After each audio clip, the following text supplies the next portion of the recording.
mix our conversations with. So, good morning, good afternoon, good evening, wherever you are. Ladies and gentlemen, welcome. My name is Lambert Mbom. I am a freelance journalist based in the United States. I currently live in the Washington, D.C. metro area. Today, we are getting into education. I want to thank the audience. I want to thank those who are watching from wherever. Today, we're going to continue our series on education. Last week, we were honored to have the Kua Women's Foundation. That's a foundation that continues to promote education of young women and girls, especially in Cameroon and Africa, committed to science, technology, business, and leadership. It is within the context of that conversation, within the context of this ongoing series, that I was privileged to continue to invite leaders within this space, innovators, pace setters, people who have taken this to a different level within our community in a bid to encourage, to engage the community, to think outside the box. And in this case, because we are talking about STEM, within the box actually, so that we now have opportunities. When I went to school, I went to an all boys boarding school in Sacred Heart, one of the best in Cameroon. I then went to Baptist High School in Boya, which at the time was transitioning from boys, all boys, to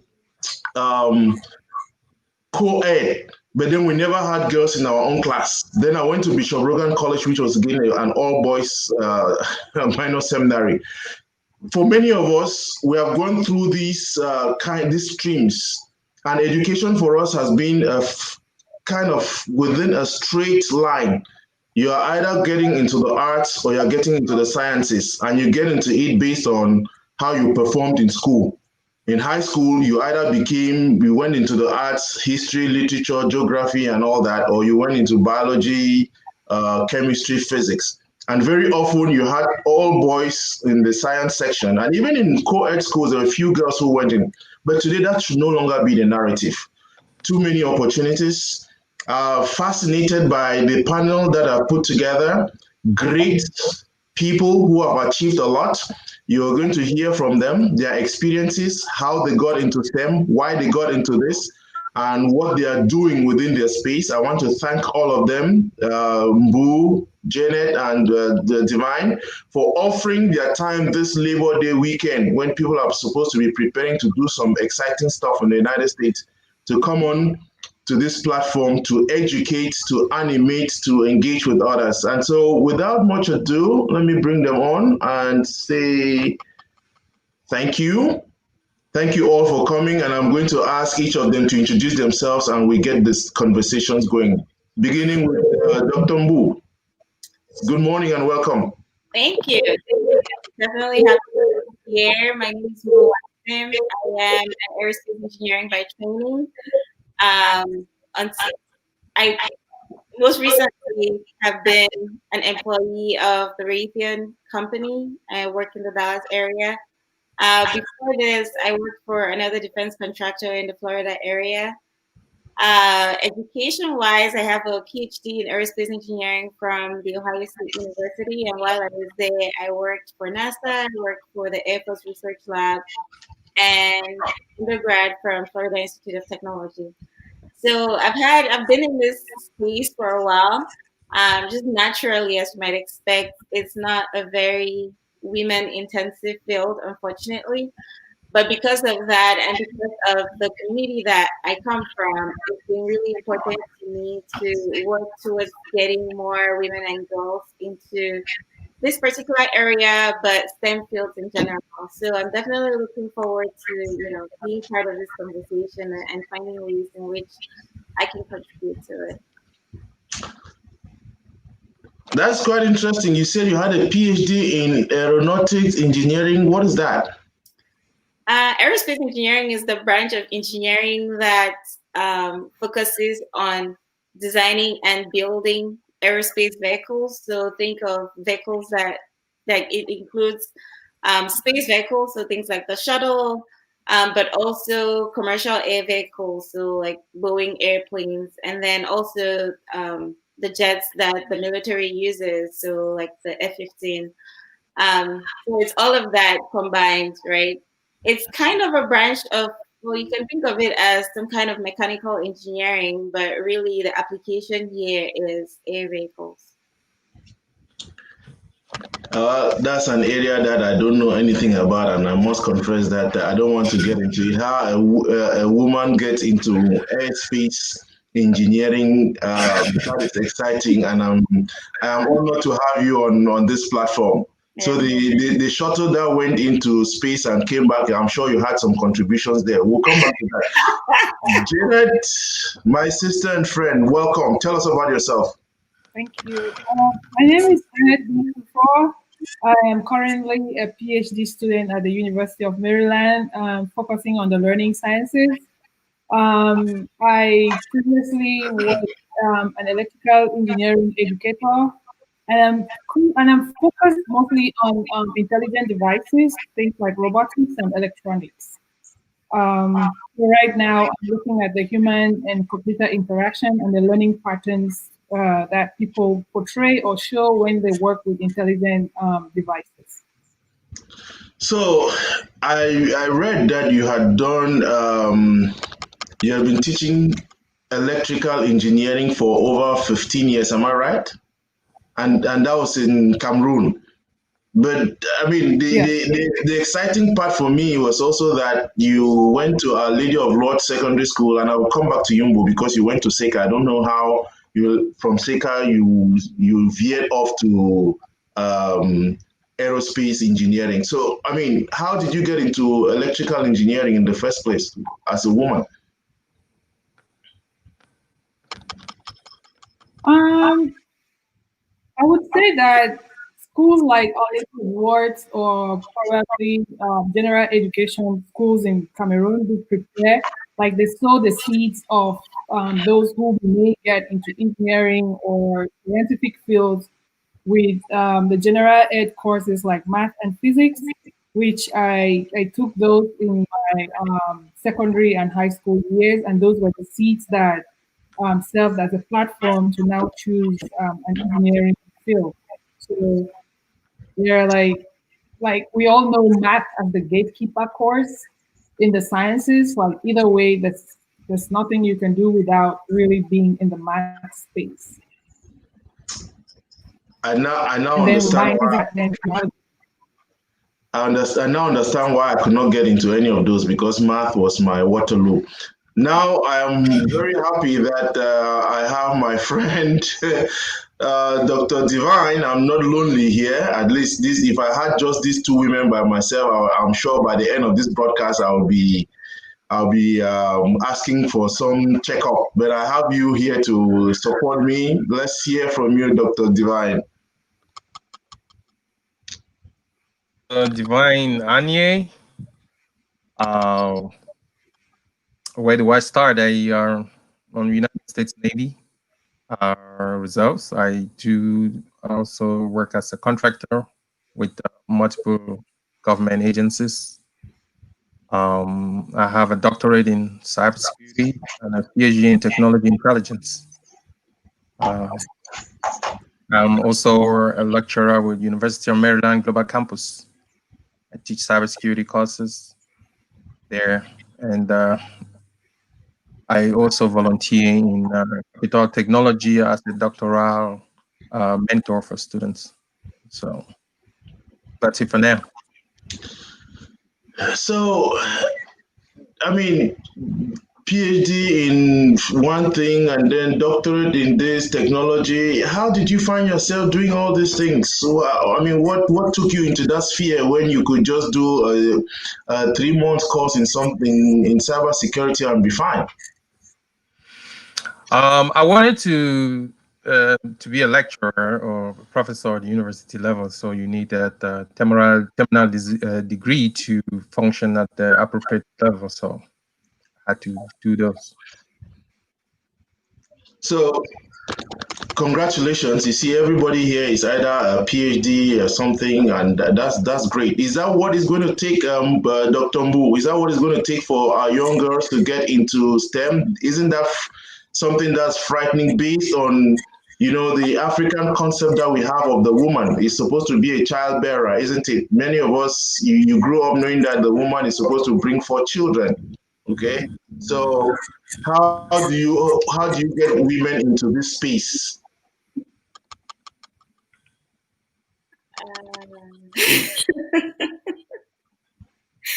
Well, there's nothing about bearing children that prevents women from being part of this space, right?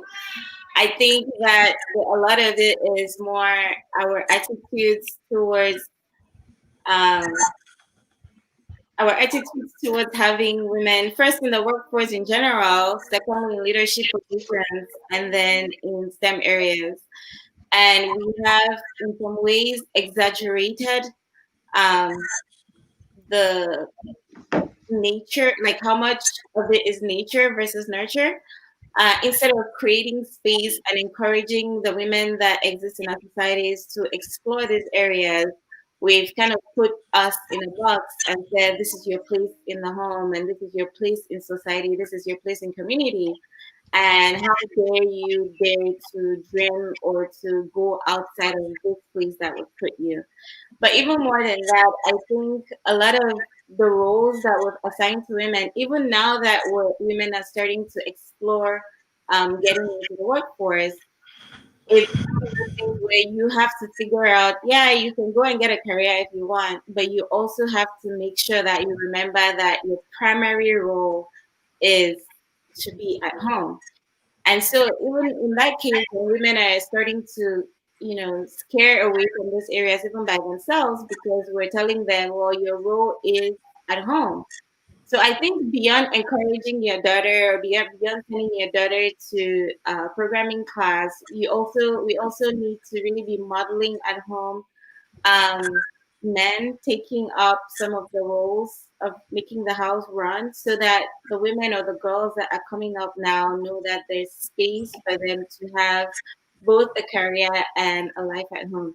Because if a girl feels that running the home is her priority, then she's going to feel like she doesn't have the space or the time to pursue a career in a more challenging field, if you would. So I think it goes, the two go hand in hand. We need to be preparing girls by giving them the skills to go out there and explore, but we also need to be making it very clear as we raise them that the home is not necessarily their primary role, that there's also space for them to, explore some of the things that are their strengths and explore some of the things that are their interests so that they can feel free to start to explore some of those not necessarily traditional female careers.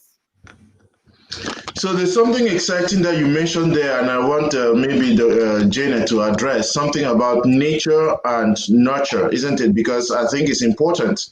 There is a temptation for people to think that the hard sciences are meant for the men, isn't it? And then the other soft things, English literature and the other good stuff are for women. That's kind of what people think in terms of how the brain is structured. I don't know what your experience has been in that field, Janet. So this has been a long going conversation in this area about the socializing process. Um, there's a lot of socialization that happens out of school that goes back to families and individuals and the people that are role models in the community, where women, even out of school, are told they have to do different things. I'll take my case for example.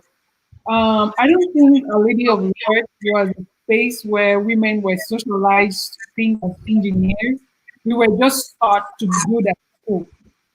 And then by yourself, you have to figure out a role model, like who you really want to become. But think of a nunnery, not even a nunnery, a school that's run by nuns. So they would want you girls to behave in a specific way and to be respectful, to look like ladies. to have like when they take you to Sacred Heart is to potentially interact with other men and like okay, but beyond the role models that you would find typically with the other women who went to the same school as you and were mostly all in the natural sciences or in the social sciences. So going into engineering for me, for example, was the typical case of my home environment socialization. So my parents giving me permission to do the kind of things that I saw my brothers doing without assigning gender connotations the kind to my abilities. So no one told me I couldn't do something because I was a girl. If they did so, then I would definitely not be in this space. So there is someone that sells a dream, young girl, or to fix that and run it up with. But this has been a long conversation in this space from the time of maybe colonization and other things. Even in advanced societies, we see where women like this is a general conversation in all races where we what to what extent do we socialize women to be a part of sitting at the table or holding the conversation about uh, leadership, what they are able to do. So again, I'm happy you bring out the socializing thing, and I want to turn because for the interest of the audience, if you did not know, Dr. Divine is the brother to Janet. Okay, and when she's talking about that socializing aspect, and the family that the parents did not, I'm sure she's being generous, not referencing the brother directly, okay? And I'm sure that the brother has been a part because I know Divine has done a lot to impact lives of young people, both in Cameroon and here in the United States, before he took his I think 9 months leave to go to Afghanistan. As he mentioned that here before, he was running a school here for cybersecurity, and a lot of people initially got training from that and got jobs and impacted that. But I want to talk about that socializing aspect of the family and whether it was a direct. Did you find that being a direct thing that you were doing deliberately to impact the lives of your siblings, or was just that you naturally just doing your stuff and your siblings picked up with that, and how that has impacted every other person in your family around you? Number, thank you for that question. It I mean, looking at it within my family circles, it just comes down to who is setting the precedents, right? Where my mom could really not identify or make a difference, a strict difference between a boy and a girl. Everybody has a job to do. There was no job meant for her daughter or her son. Everybody goes to the farm, everybody cooks, everybody wash dishes. You can do, everybody does everything. So that there set the precedence. And then looking at my siblings, if we all are doing the same thing all the time, and then if I'm building an engineering project, why is Janet not part of it? Why is Quinta not part of it? And so we were building cars, which we used to build our own toys, building dams, doing everything by our hands, building our houses, doing all stuff. So we were just doing everything together. We were washing dishes and doing everything. So that set the precedent. And when it's time for math, I'm not going to say, hey, Jenna, you need to be studying history because I'm studying math, or this is hard for you. It just comes. Like, I ask you this question, I need an answer, I need a response, and you need to be part of this. Your gender has nothing to do with it. Yeah, but I mean, again, I can push back and permit me to do that in terms of there's a kind of a difference that you cannot take away in terms of how the man and the woman, isn't it? You can't take away that fundamental difference. And in collapsing everything to everybody doing everything, it seems as if you take away, you deprive people of the advantage or the benefits of celebrating that difference in gender. I mean, don't you think that maybe that's a disservice instead of being a credit? No, I would rather tell you it's a credit that you give people opportunity to try things. and when where they struggle, you should be ready to help. The fact that I was doing things with Janet, that does not mean that she was doing it at my level at that time. But where she struggled, I was able to help. And it's the same thing. There were things that I also struggled with, which she does help, because she also has attributes which complement my own weaknesses. And she's always more patient. She is a lot more meticulous. I try to get results too quick or sooner than they can come, and she's gonna slow me down and say, "Hey, take a look at that." So it's about complementing. And but if you are looking at one party not being part of something, then therefore that is where the problem is. Excellent. I love that fact of complimenting. And Dr. Mbu, circle back to you, and I'd like to focus on something you mentioned, because the path you have taken is not call it a regular path. You went to Institute of Technology in Florida, went to Ohio, then now you are in Dallas. That's great. Is that not because you had opportunities? I don't know your family background, isn't it? I don't know how your family influenced or encouraged you or put you along the path whereby you could accomplish these things and get to this level, isn't it? Tell us a little bit about how that journey was and the role of your family, because like you hear Divine and Janet saying, it is not as if it was that easy. It was just because their parents did not want to say, this job, go and split wood, is meant for Divine, and Janet, you go and fetch water. Janet could be splitting wood and Divine could be fetching water. It doesn't matter, because everybody could do that. I don't know. Is that the same thing you had, and how did that prepare you, your family prepare you for this moment? So yeah, I wanted to also just add what Divine said, like to add something to the question that you asked about the differences between, men and women. And I think that's something that I was trying to reference earlier and kind of plays into the question that you just asked me now too. There are definitely differences between us, but we need to be clear about what those differences are and what the implications are for work, right? There's no indication necessarily that one of the differences between men and women is that men are better at engineers or being more analytical than women are. And that's one of those differences. The only differences that really exist between us come when a woman can have a baby and a man cannot. So I think we need to be very clear when it comes to talking about work and gender roles, what those differences are, not just paint a brush across them, because that's part of what starts to discourage women and girls from going into this area. So to that point, I come from a family where I only have sisters. So even if my parents wanted to, it would have been hard for them to necessarily assign work roles based on gender.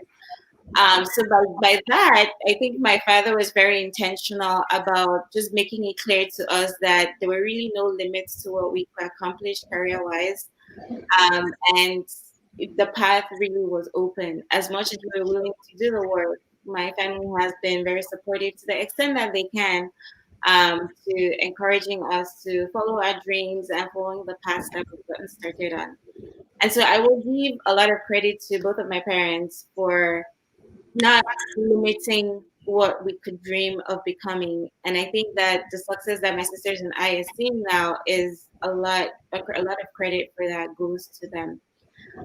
There's also the point that I can't really brush over, right? Going to school is expensive. I think my family as a whole has prioritized education over necessarily like property. And so it's been a sacrifice for my family to get. I think that this is something that I'm having conversations about early on when we have kids is how are we going to prepare our children educationally or professionally so that we're not necessarily investing all our money in buying big houses and cars and parties, which I see a lot of in our community, but prioritizing for these kids to go off to college, we're able to financially provide for them to explore the areas that they're interested in. It would suck if, we live in this country for many years at a time, and then it comes time for us to send our daughter back to college, and we can't afford her the opportunities that parents are able to afford me. So I think for those of us who are middle class and in a position to, this is part of the conversation, is financial. We need to start, really prioritizing education for children early on, and not just sitting there and saying, well, they'll get scholarships, or counting on things that are not guaranteed. So I think that there are two pieces to this: is the mindset, which they touched on a lot, and which is very big on, but also just the practicality that schools cost money, and being ready to send you to be in a financial position to send your kids off to school. I'm kind of hoping the time has passed when people would say, "Oh, I have a boy and a girl, and I'm going to prioritize sending the boy to school if you have limited resources." But that's not necessarily true, because you still see it in certain cases. So again, I think prioritizing education for both genders is important, and then being intentional about what we're teaching our children explicitly, but what we're modeling to them on a day-to-day basis about what women's roles are at home, in the workplace, and in the community in general. Oh, wow. That's, you packed in a lot in there. The financial part and all that is, we can talk about that all day, isn't it? But that is Yep. so rich and very, very important for people to take. I mean, the dreams of our kids are killed by our inability to prioritize financially, okay, especially for people who live in the United States, isn't it? And you know, we impact our kids that way. And even the point you make about being able to, socialize our kids again at home, to know that these things are important, put them along the path where that part of success within within the framework of what we see as the realm of possibility. At least there's nothing impossible here, isn't it? Jane, let me come over to you, because a lot of, I mean, anybody can go read the numerous things that you have done and that you are doing, because I think you're one of those who pioneered. And I was going to ask if you ever met Mbu before, because you have pioneered a lot of things STEM related in Cameroon. And I'd just like for you to touch on, tell us what is STEM, why did you, what fascinated you to get so much passion, and dedicate time for the girls to become involved in STEM in Cameroon. STEM is all about science, technology, engineering, and math. And these are all ways to elucidate the interdisciplinary nature of these disciplines. Like, it's hard sometimes to dissociate technology from science. It's hard sometimes to dissociate what limit math has in technology or in engineering. So the whole concept about STEM is born from the idea that there is a strong interdisciplinary component in those fields that leads to generative things when we start taking a holistic approach to teaching these concepts. Um, these are all concepts that reside in subjects that are currently taught in the school educational system as individual subjects. With physics is taught independently, chemistry independently, biology independently, and math independently. Sometimes some math teachers can argue that there's no practical thing you can do with math. So if you tell a math teacher, for example, make your lessons engaging and interactive in ways that students will understand what you're trying to do from the interactions.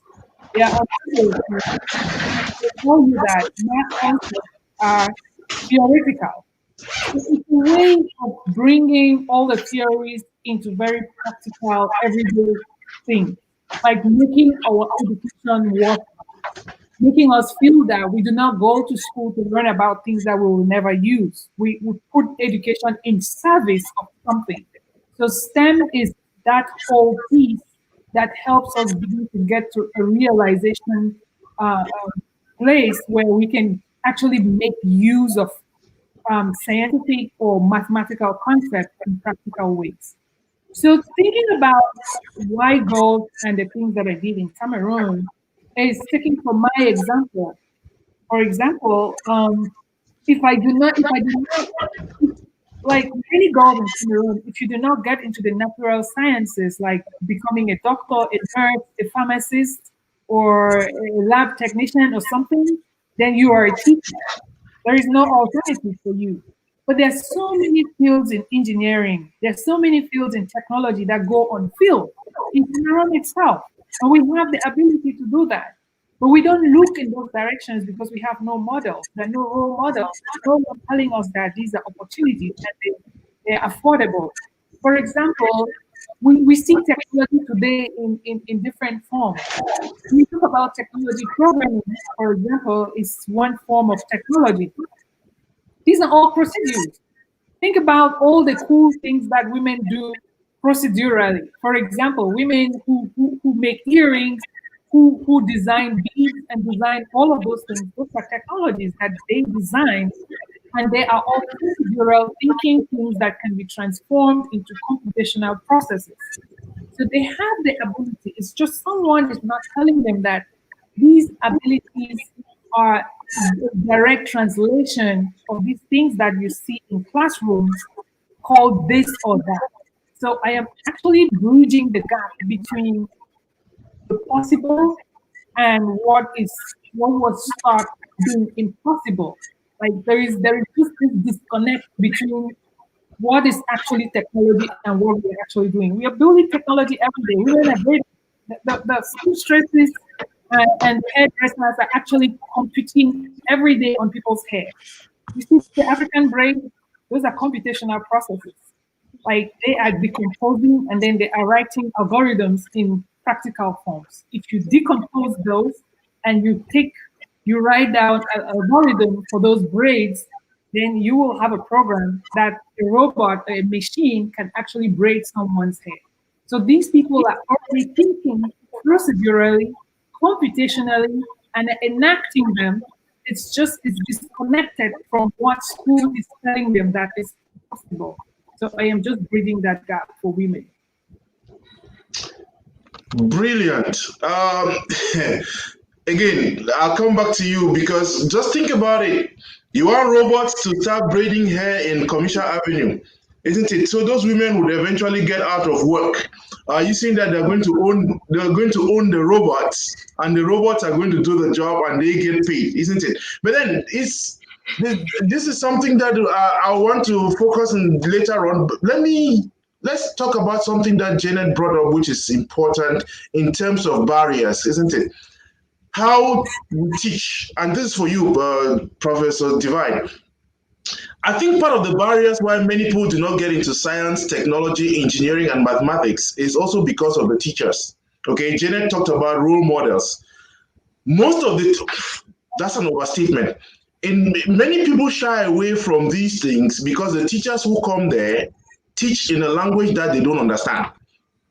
They kind of make it esoteric in such a way that people get scared of getting involved in math, getting involved in technology, getting involved in engineering. You can see that's an excuse, okay? But I think that part of the blame, if you may put it that way, is also how teachers of these subjects, and Jane mentioned putting them together, that integral way, showing the link between science, technology, engineering, and math, and putting all those together. But I don't think that we grow up, in that way, and the teachers, should be able to take blame for discouraging people from getting into this because of the methods they use in teaching. I don't know what that we are experiencing that. Thank you for that. Teachers are following a curriculum that was developed, and there is a national curriculum that they have to follow. So they're not teaching anything out of their own making. So I don't think they have any part in that blame. But what we should understand is, looking at it from at the higher level, education, it's a national security issue. I put it a national security issue because I tie it back to women. If you have a country where you have policies that are sidelining a significant percentage of your population, that is a national security issue. So if you have education system which does not empower, does not provide for a significant population, that is a national security issue, which needs to be addressed at the highest level of government. And streamline down all the way to communities and even level of family. So now you develop a strategy on how to address that national security concern. You carve out a policy defining how to include that population, or put it women or population into the workforce, and you make the instruments of how can this happen through education, formally and informally. Just as you hear Jane is putting it there, if you develop a vocational technology program to incorporate braiding women and all these other handicraft and ladies who do other things, and make them understand that what they're doing is technology based. Those are things that need to be engraved into a national security strategy. But if you, as a government, don't have that weave into your strategy, and then comes all the way down to teachers and lecturers, then how you expect to have results? You cannot go and blame teachers. They're teaching what you, as a government, has guided them in developing. Now it comes back to families now hustling. Most of this stuff is about families, individuals, and organizations coming together to make things happen. So some of these things we might not be appropriating responsibility to the right quarters. It is about an all-hands effort. How does the government work with the other stakeholders in making things better? But again, I come from a family that is not like others, where things were actually put in front of us. The court was in front of us. A mom who was very, very open to you pursuing your dreams. Is that the same for every family? No, there are families who don't even want to educate a girl. And talk less about paying excessively on studying sciences when she can go study literature and pay 13,500 francs for GCE. You're telling the child to go do S1, maths, physics, and all that, which is going to cost about 3 times the price, right, for registering the GCE. So how does your policy and strategy accommodate? It's the big thing to me. And, I look at things a lot more at the national level because that's where I operate. I would rather say our lecturers are working with what they have within those communities, and it's not too easy for you to go out of your way and develop programs to accommodate that, because they don't have the means, they don't have the resources. How much are they earning? They are struggling. Will a teacher be struggling to do some catch-up part-time courses around the neighborhoods to make a little bit change to support his family, or they will be going out of their way and doing research to create other ways in which people can understand concepts? So again, Prof. I mean, I'll push back, but I'll like maybe Mbu to take it, because my pushback is in this sense. Students who go to Our Lady of Lords, Sacred Heart College, Seca Baptist, they have some of the best teachers who are the most poorly paid, isn't it? These are people who earn something less than in the neighborhood of 80,000 or 100,000, isn't it? My problem is not about what is being taught, but is how it is being taught. Okay, I don't want us to get into the political problem, and I'm not saying that you did, of why we are having the curriculum structured the way it is, and you have more francophones who are engaged in the sciences coming to teach over in our anglophone region, and teaching that in a way that is English. I don't want us to get into that. But I'm saying, B mentioned here something about role models, isn't it? Women don't get into these places because they don't see women who are role models in that space. Now, that may no longer be an excuse, because you have Bih herself, you have Mbu here. Those are role models. Those are pace setters, isn't it? My point rather is, you have teachers who have been given a curriculum, and they are teaching that curriculum in a way that doesn't take into consideration these kids. There's a way in which you can teach math and make it so much so that people love it so much, isn't it? But then you have ways of teaching the same math that will scare away people. And I think for me, I'm saying the experience may not be the same. I'm trying to give an excuse as to why girls don't get engaged in this because the way the teachers are teaching this has scared them away. But maybe no, Mbu was not scared about math. That is why she is where she is today. I may be wrong, and that's what I'm trying to get, Mbu. I think I agree with Dr. Anye for the large part because I mean people give what they have, right? So these teachers that you're referring to came up in the same system that we're all raised in. So they're teaching what they've been taught to teach. They're using the tools that are available to them. So I think it's a much larger problem where we need to change the entire system and start to teach people how things fit together. The world is changing and we cannot afford to continue to use the same tools of old. But that starts with the training that teachers are receiving because like you pointed out, a lot of these teachers at mission schools are some of the most dedicated people on the planet. They do so much with so little for very little compensation. But I think if it starts at the level of the ministries where we're starting to question what is getting taught to the students and starting to hold teachers accountable. So maybe to the point that you're making, in Cameroon, there is the pride, like it's a pride for teachers to have a class where nobody passes, right? It can be like the highest you can ever get in this class is a 12, and that's a thing of pride.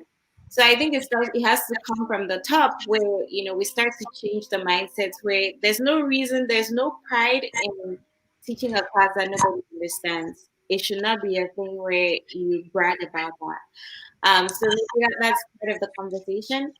I would say that yeah, there are a few role models for girls, but it's not that we don't need any more role models for girls. We definitely need a lot more than we currently have, and it's kind of a cycle that feeds itself. As we start to intentionally question why there are such low numbers in these fields and increase the numbers, it would encourage even more girls to join those professions. Because part of the reason that they're not is that there's no representation, and because there's so few of us, sometimes the climate in these workplaces is not necessarily the best. Nobody likes to be, I don't like to be the only woman or the only black person at my job because every time, like you stick out like a sore thumb. And so that by itself doesn't encourage people to come into those spaces. And then that continues to reduce the numbers. So it's kind of a self fulfilling prophecy, if you would. There's so few of us that more people are not encouraged to come. And then because more people are not encouraged to come, the numbers keep getting less and less. And it's just a dismal situation. So, I mean, yes, education will, the way that these concepts are taught and encouraging people to see the applications of them. For example, when you teach matrices in school, it's just an abstract concept. But then matrices are what a lot of computer programming is based on. So if we start to change the way from the top that these things are taught and say, well, it's not that you're never going to need to solve the quadratic formula in your future. Actually, this is how this fits into this larger concept. It's not that you're teaching this in accounting or we're teaching math. This is how this fits into your day-to-day life. Then maybe, you're going to be encouraging larger groups, not just girls, but larger groups of people to get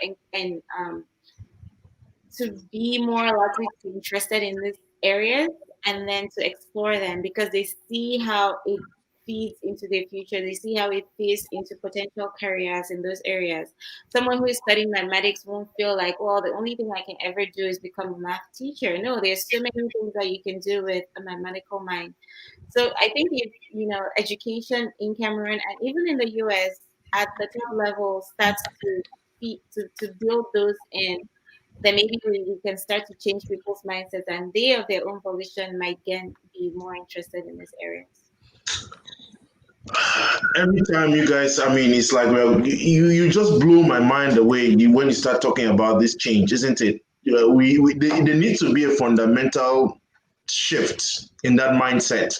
And Prof, I love what you said about education as a national security issue. That It was is. just amazing, and how you even relate it to the fact of the poverty, gender poverty, isn't it? How you don't Yep. incorporate women and all that. That is, I mean, you find that mindset needs to change in order for the change that we all need.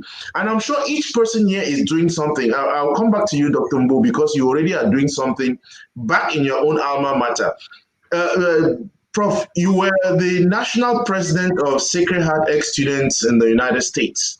And I'm sure within that period, part of what you were struggling to do was move that mindset, change the mindset just by us having those little conversations. But I'm wondering beyond that, what are some of the changes that you are envisaging? What are some of the things that you are doing maybe at the micro level to ensure that this kind of conversations we are having, this mindset, these little things that we need to change are implemented or are effected before you get to that macro level? Lamed, before I even get there, I want to make a comment on we're talking about role models. You see, I went to Sacred Heart College Bankon, you and I. Look at our lecturers in Sacred Heart College Bankon. Most of them were Michels, were Chessons, they were ex-students. They have gone to London, like Mr. Egbe Robbie, who came back from London and was teaching me physics and maths.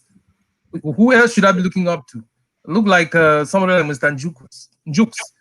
He was a Michel who has also gone to England, came back, I think it was Imperial College, and was teaching in Sacred Heart. He was an engineer. So you could sit and look right in front of you. You're seeing seniors who are telling you, I sat in this desk 5 years ago when the England came back, and I'm teaching you, I'm telling you this thing. So people should see what works. I will go to the General Hospital there and I meet my cousin, Dr. Awasum Charles, and he's telling me, I graduated how many years back, and I was in St. Francis dormitory. I went to Nigeria in Ibadan, and I'm now a medical doctor here. But man, you could see success. So are we actually putting our feminine folks in the position where their followers can see and understand? Again, it comes back to a strategy. How are we strategizing to change the dynamic? We need to do that. Now, coming back to your question about the Sacred Heart dynamic, we do a lot of programs in trying to influence the way things are now happening. We in the Shesa community had a group of Michels who went back and they're talking about technology now, not just even science, technology, engineering, and math, because technology is really what is driving the change today, what is causing this disruption. So, and that's how I even found myself doing technology intelligence, because everything now is almost being disrupted. And so part of the disruption should be us in disrupting the normal of women not being part of the workforce, in women not being on the table, in women not being able to contribute. That is disruption, because that is now what is going to be able to make the change. If you are looking at things being the same again, is not just going to work. You will have to start going out of the box. What were we doing before and how are we going to disrupt that then to create opportunities? If you don't make some types of disruptions, then it's hard to actually create the type of impact that we want. Come back to talk about disruption. It's nothing big. Look at cell phones. Where are our payphones today? Because cell phones came, now payphones have gone. So are we going to give this opportunity to our ladies so that they can empower the community? And now we're going to start having fewer poverty levels, fewer issues at the national level, community level, family level. That is how these things work. If we don't think about creating a way of disrupting the narrative, it's hard for opportunities to come out. Wow, Prof. I mean, again, you get into some very technical things. Technology as disruption, isn't it? We need to disrupt Yes. that entire space. And again, I mean, you keep bringing up things that we can talk for the entire day. Technology as disruption. But I want to focus on that change aspect because Janet, you have been particularly intentional about changing how girls come through. And our topic for today is something about STEM, girls, and the dream pipeline. And I'm trying to. You mentioned just one algorithms for building something related to breeding, and I'm like, wow. How I mean, how are you impacting the lives of these young girls? I mean, I know you're currently in the United States, but back in Cameroon, and I expected the prof to talk about robotics, which you have not brought up yet, but I'm sure Janet is going to come to it. What are some of the things that you have done in order to change that mindset? What are some of the things you are doing in order to impact directly without even waiting for the government? To bring about this change in the mindset that we need in order to bring our girls and women into this space. So the first thing that I know that happens when change has to happen, it starts with the self. If you give someone, there is a lot of power in words, in the things we say to people. If you give someone permission to dream, they're going to dream. There is no way they will not dream. So look at it from this way. Personally, the kind of research I do really has to do with individuals, with interactions, starts with the person from within and then goes out. So the way I think and work really has little to do with the national strategy. Like the kind of work I would do would start from the bottom up, like the bottom of the pyramid. Like each one, and then spreads out to so many people. So think about it this way. We talked about my parents. I think we also talked about her parents. So think about the family, the African family setting. Think about African women, and then you look at the family setting. If our fathers did not give permission to our mothers to dream and tell us these things, they will not tell us. So the fathers actually were the Democrats who democratized education in their families and included their women in the conversations around the family, their wives. And then the wives had the permission to share this dream with their children. And then it gave the effect that it gave.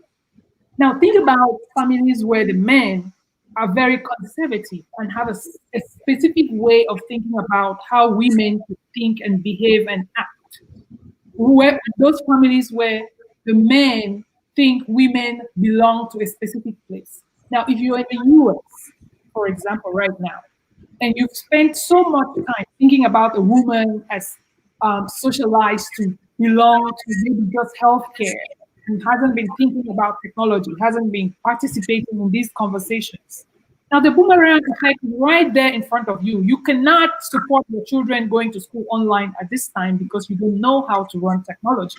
Think about it. So maybe only the man knows what to do with technology. And then now he's at work. And then the woman cannot face your own realities. So look, these are some of the things that come back to bite us on the butt.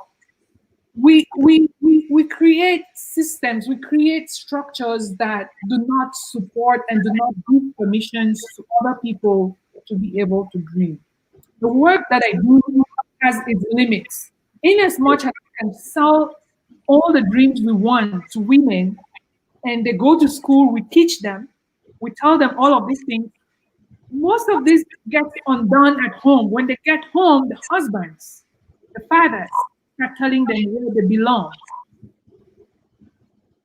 And they erase the whole process. So the education here is sometimes we have to balance it. As we teach the women, we also want to teach the men about this supportive role. You cannot pick one side of the society and disable them because being in this 21st century, skills, being technology unsavvy, not being technologically savvy, it's a disability. You are actually you belong to people who are disabled somehow. Think about if you're home and you don't know how to navigate Zoom and get into Zoom rooms and work on technology, your kids cannot access lessons as we speak. It's a boomerang effect. So the work that I do is saying more and more to both genders, men and women alike, that democratizing education, democratizing these processes is for everyone's good. It's not just for one person's good. Wow, the power in words. Give someone permission to dream. That's powerful. And again, I do not want us to look at this as being some blame game that we are going to be blaming the men and saying that, yes, it is important to identify that as a barrier, isn't it? An obstacle that needs to be handled, but also transition to it in terms of, okay, that is a barrier. Women need to come into this space, and we just do not need to teach them, but also to empower them to be able to take this up, isn't it, and move beyond this. Divine, I mean, Prof, this for 2 years, you brought kids from the Cameroon here for robotic competition, and I must confess that that was the first time I was hearing anything about robotics. Talk less about in Cameroon, kids coming for a competition here.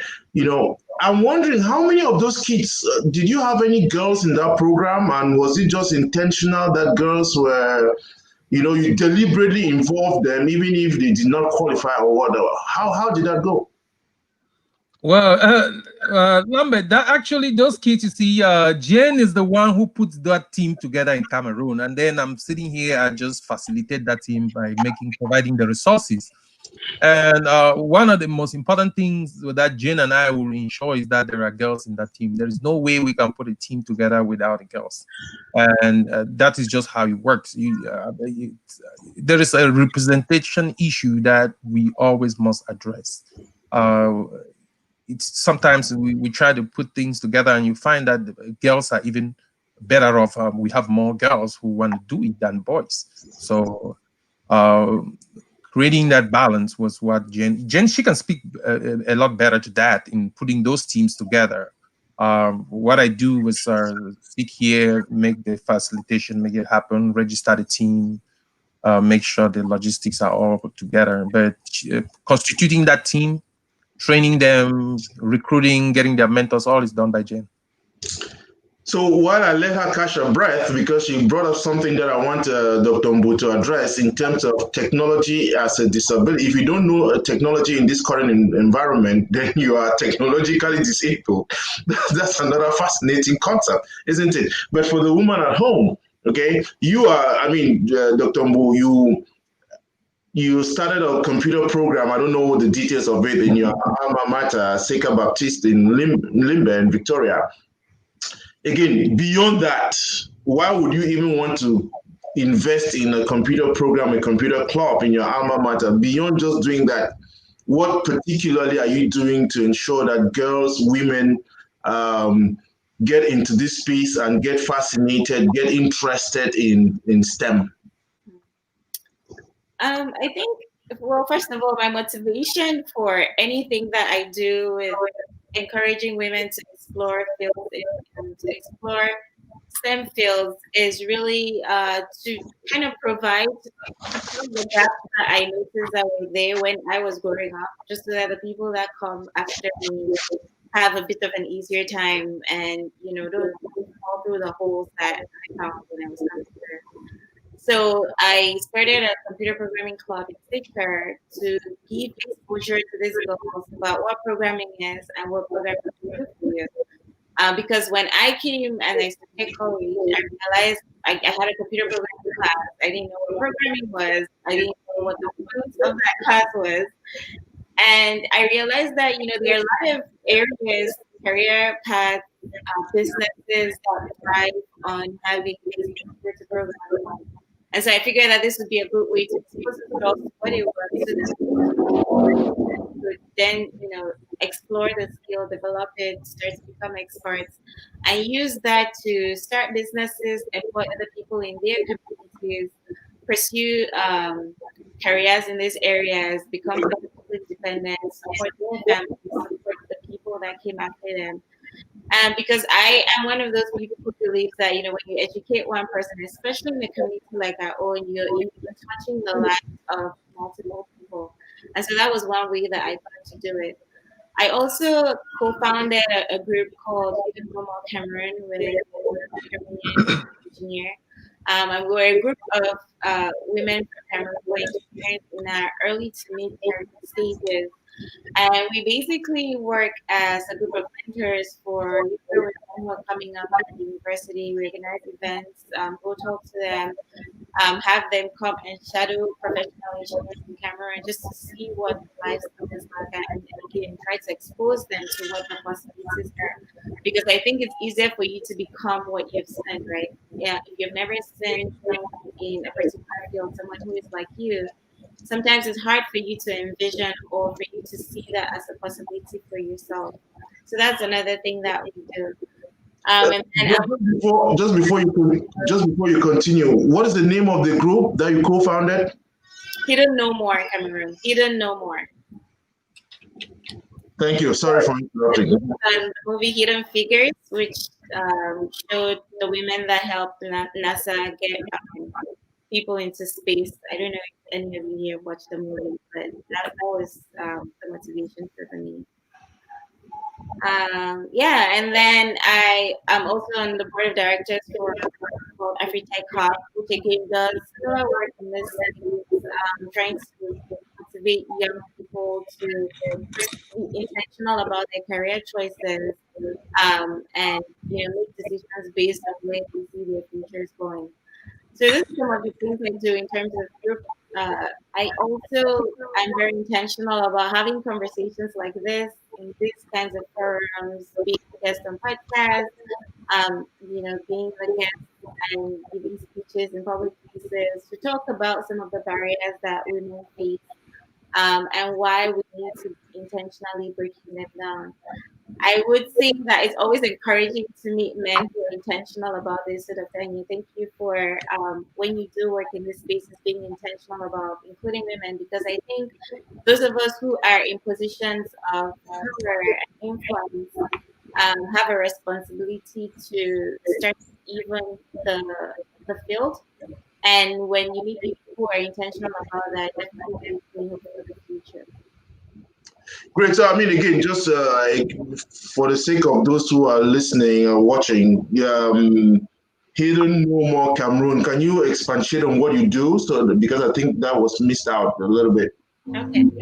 So we're a group of women engineers from Cameroon, and we provide mentorship for younger women who are interested in exploring careers in engineering, technology, and then we also like do outreach programs for even younger kids, right? So like elementary school age and secondary school age, again to expose them to women who have succeeded in this field, and to expose them to what the possibilities are for a career in these areas.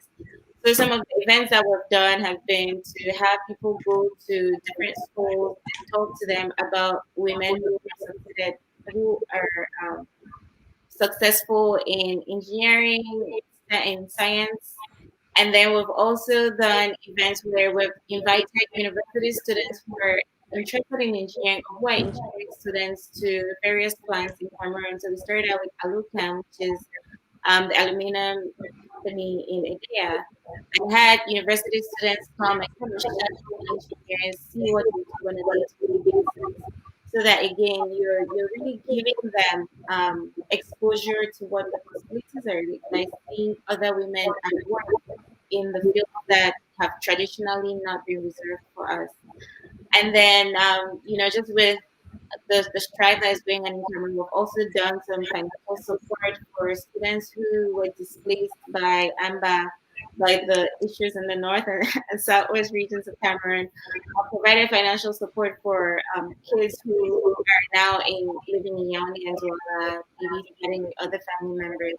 So, we try to be realistic. Like I said, we can have all these conversations about what the issues are, but sometimes you have to really just get down to it. Sometimes it's an issue of money, and so we try to also, reduce the load. One way of encouraging people to send their girl children to school is simply by paying for school for those girl children. So that's also some of what we've done. Come up with the funds to sponsor students to go to school. That is amazing. And I really, on behalf of those beneficiaries, want to say thank you. And again, some of these things many people don't know them. If you don't talk about them, many people will not know that I'm hearing this for the first time. Hidden No More Cameroon. So, a group of women engineers. That's exciting to know that we're a group of women engineers, very intentional, trying to make sure that they don't remain an elite class, but bring in many other people. That is very important, and I'm sure we can explore more. Jane, again, I give you some time to breathe so that you can there are many people who are disabled technologically, and I am excited about the fact of the program that you run in Cameroon, the robotics team. And I'm sure there are many other initiatives that you would like to talk about, because I also know you belong to a couple of boards, and there are things that you are also working on. Can you share a little bit about what you're doing? So the robotics team that we put together, we actually run the national robotics program in Cameroon, like myself, and some other partners. So talking about the girls who come to this team, again, like we said, giving people the permission to dream really gets them to dreaming. When we advertise for positions for students to join the robotics team, probably the fact that I'm a woman actually encourages more girls to want to be in that team, because they have a reflection of being like this person talking about this, and they believe that this, if she can do it, we can do it. So that's one way of looking at it. But when we advertise, we actually go by merit based. So we don't just throw in girls because we want to color the table. I mean, having women on the table also means having women who know what they're doing. Shouldn't just be any woman sitting at the table and serving coffee. No, it should be women who like and have the ability to do this. On top of that, there's several things that I've done in Cameroon, on top of running the Girls in Tech Cameroon, and, and being part of the Tech Women program, the Tech Women Network, the U.S. Department of State program, the Tech Women Network of Women in Technology, and also being an advisory board member of the Women Advancing Technology Group, where we sometimes look for grants and support women-led technology initiatives, and several other things that I do. But I would say that on top of looking for role models in our communities to show to girls, we have an additional aspect of empowering people to see beyond what comes from the outside. Like, there's technology in every single thing that we do. If we think about African cultures, like every human being is a maker. We are all makers. We are all engineers. We are all technologists. Sometimes we may want to now assign names and give classifications to the kind of technologies that we make. We can call some high tech, some low tech, but we all make. We all make for a purpose. So we now go to all these generative and native things that we do every day, and then look for the patterns, look for the procedures, and then try to correlate those with the dominant culture, like what the dominant culture teaches in schools. So in math, for example, if we have someone that goes, I use the example of braiding. There is also beading. There's also like all these design things that people make every day in our culture. We actually do make a lot. If you know the toggle dress that we make, all the women who are weaving those dresses are actually doing a lot of iterations, all repetitive algorithms that they're using to design. We take those things and then put them in writing, and then try to see how we can find the algorithmic answer in those things, and then give it back to people to understand, look, there's a lot of power in what you do every day. It's just someone is not telling you that this is power you possess. Because there is power, there's knowledge, there's technology in the things that people do, and then you give them opportunities to do better. So sometimes technology just helps you use your brain to do a lot more complex things, while the technology itself does the repeatable things and gives you time to achieve other things that are a little bit more complex that require human thinking. So, with that said, there are quite a number of initiatives that we run in Cameroon. We have a STEM-led school called the CASA Academy. We have a technology space in Yaoundé called the Next Gen Technology that is going to become a national higher institute for technology with high-tech courses such as artificial intelligence, robotics, cybersecurity will be running in that space. So people who actually can design and make things at a higher level can have training in those spaces. And a whole range of in exchange programs that we do with young people between the US and Cameroon. If you're just joining us, ladies and gentlemen, you are watching the Lambom Show, and today we are talking about women and STEM, the dream pipeline. With me on set, we have Janet B. Shufo, Dr. Mbu Waindim, and Dr. Divine Anye. Exciting conversations today. And, you know, one of the most interesting things that has come up, we have been talking so much and we are very intentional. And I'm addressing myself to Professor Divine Anye. Now, so much focus on men, women, on women and girls. Should the boys now just, I mean, are we now forgetting about them? They should be relegated to the back. And is there no, I mean, so much competition there? What is happening? Boys should get discouraged, isn't it? Not really, Lambert. Again, as I said, um, the community is made of men and women, people of different backgrounds. There is what we call the diversity issue in workforce. We're building a workforce, we're building a community. Everybody has a contribution, male, female, color, creed, whatever. You have a contribution.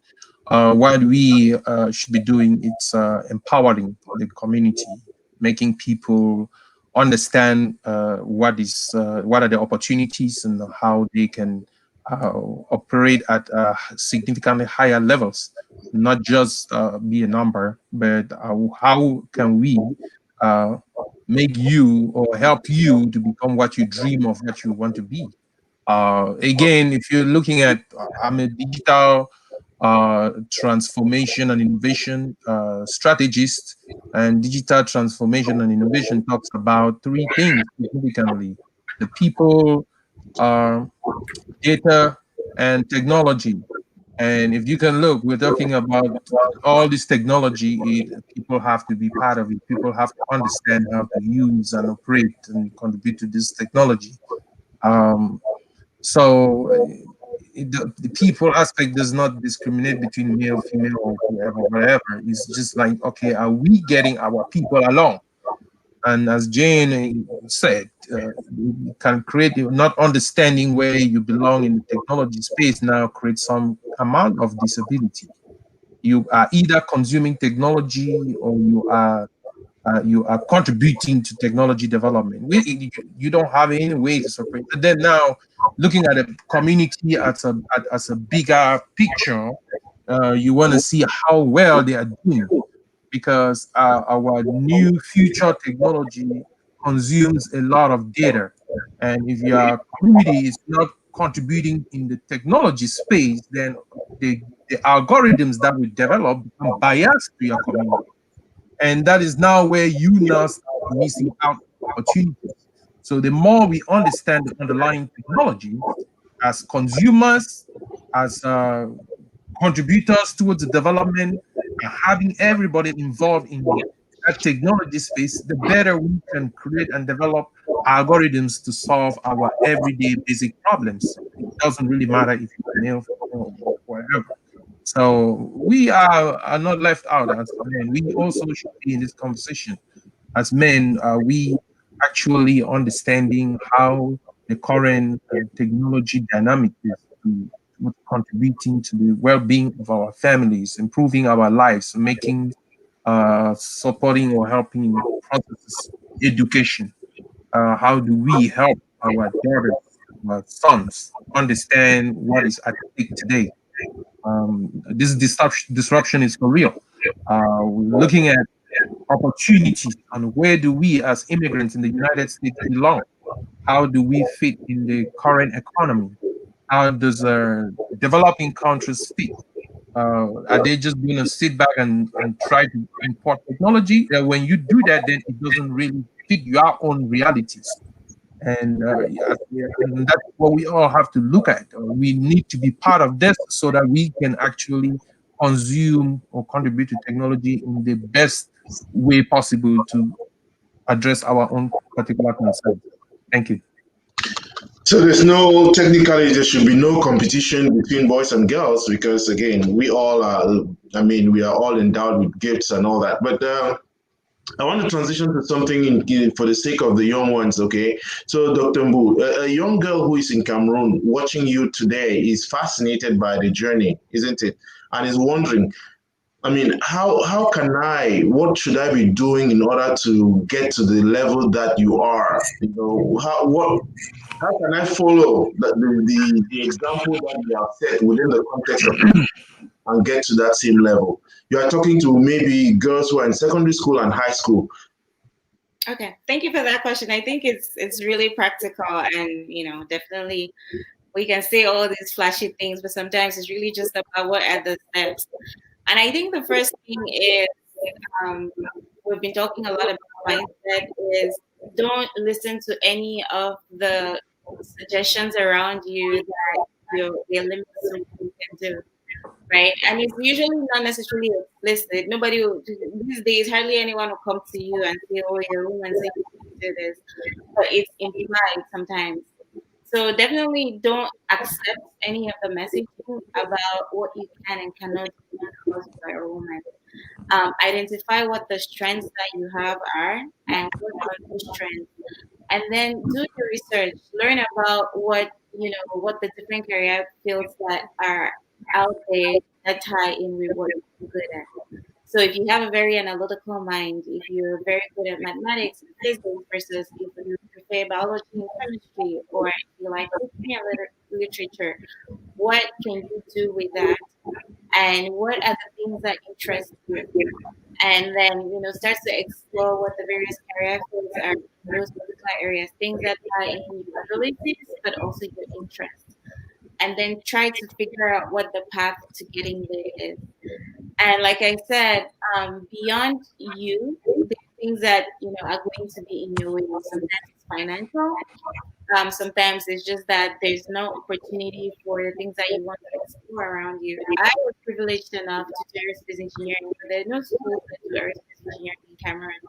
So sometimes there are limits that are beyond you, but definitely identify the things that are within your control. Take charge of those, and then start to explore beyond what seems possible. Right? These days, there are a lot of scholarships out there for people who excel in the areas that they are. Gina is a tech woman. That's an opportunity that is available for people who are excellent in the tech field. That will expose you to things that you otherwise won't have been exposed to. There's also the Chevening Scholarship. I have a lot of friends who have applied to that, giving them opportunities that they would otherwise not be exposed to. So try to look beyond what seems immediately possible. And as much as it depends on you, do the work that is needed to get there. Excel, stand out just because of the body that we live in. We unfortunately have to perform beyond what the average person has seen things that they do. But because you know that you just have to do the work, try to be excellent in everything that you are, and then hope for the best, really. Because I'm one of those people that believes that you can do everything right and things still not work out. That's just a dose of reality. But as much as it depends on you, do the work to be excellent, and hopefully things will work out. Wow. So four things. First, check out your implicit biases, isn't it? Those things that people have told you that you cannot do. Do not believe in them. You have to, all of us, we have those implicit biases, things that people have told us our abilities are. Also, what is it? Look at your strengths. What are you interested in, and what are your strengths? And again, think outside the box. There are things that limit us within because of the environment where we are, but you can also think outside that and explore beyond your own environment. That's great. Above all, that people should learn to excel and stand up. Be excellent. Yes, and that is it. And again, for me, the environment itself is limiting, but you have seen how people have overcome those limitations, okay, and therefore that does not become an excuse. So Jane, over to you. I mean, the one thing that is fascinating, I've not looked at the recent statistics. You look at a university like the University of Boya, the number of students who are getting into the Department of History, for example, the number of students who are getting into the Department of Biology, and you compare that. I don't know about the Department of Engineering or the Department of Technology or whatever that department, if there's any, isn't it? So you already find out that that university in is limiting the opportunities. And so to a girl who is in high school now, has already said, oh, I've done literature, so what do I do now in order to get into this STEM space? What would be your advice to that person? Wow.